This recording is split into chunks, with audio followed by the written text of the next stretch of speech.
याच्यावर कुठली आमची प्रतिक्रिया नाही. आम्ही फक्त बघतो, वेट अँड वॉच.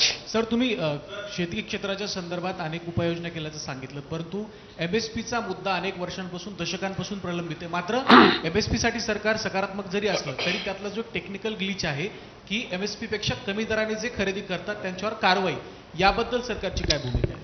पहिल्यांदा तर मोदी सरकारला एका गोष्टीकरता धन्यवाद द्यावा लागेल.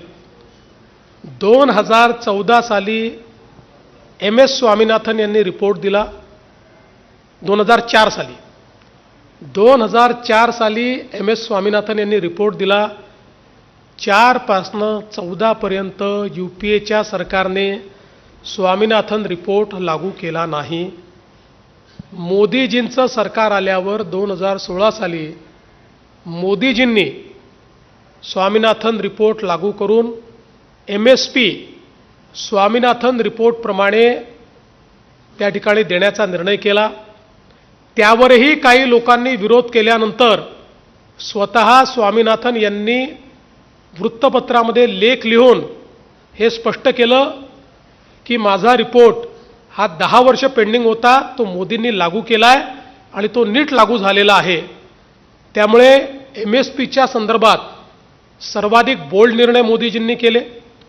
खरेदीच्या संदर्भातही आपण जर आकडेवारी बघितली, UPAच्या 10 वर्षात त्यांनी जेवढी खरेदी केली तेवढी खरेदी एकेका वर्षामध्ये काही कमोडिटीजमध्ये ही मोदीजींच्या सरकारने केलेली आहे.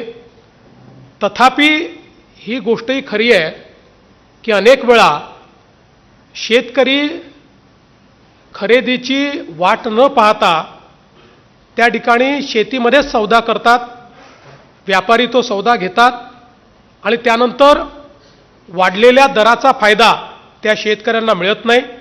म्हणूनच आपण आज आपल्याकडे स्मार्टसारखी योजना चालवतो, नानाजी देशमुख कृषी समृद्धी योजनेसारखी योजना चालवतो, ज्याच्यामध्ये मोठ्या प्रमाणात गोडाऊन्स तयार करून शेतकऱ्यांना प्रोत्साहित करतो की त्यांनी माल गोडाऊनमध्ये ठेवून त्याच्यावर उचल घ्यावी आणि योग्य भावातच माल विकावा.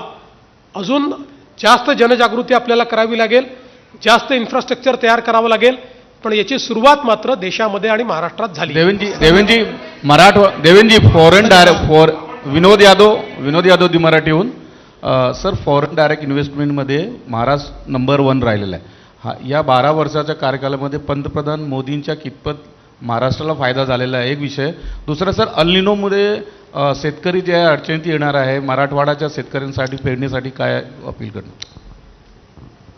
पहिला जो प्रश्न आहे, मी मोदी साहेबांचे आभार मानेन की त्यांनी जी इन्व्हेस्टमेंट इकोसिस्टीम तयार केली, त्यामुळे विक्रमी गुंतवणूक, विदेशी थेट गुंतवणूक भारतामध्ये झाली आणि अर्थातच त्याचा सर्वाधिक फायदा महाराष्ट्राला झाला आहे. कारण आलेल्या गुंतवणुकीच्या 40% गुंतवणूक त्या महाराष्ट्राने केली आहे आणि महाराष्ट्र सातत्याने नंबर 1च आहे. आपण 2015 पासून 2019 पर्यंत नंबर 1 होतो. 21-22 मध्ये आपण 3ऱ्या-4थ्या क्रमांकावर गेलो, पण पुन्हा 23 पासून आपण नंबर 1 आहोत. याही वर्षी आपणच नंबर 1 आहोत, त्यामुळे त्याचा निश्चित फायदा झाला आहे.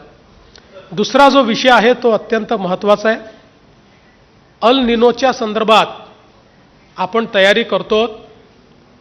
मी माझ्या बजेटच्या भाषणामध्येच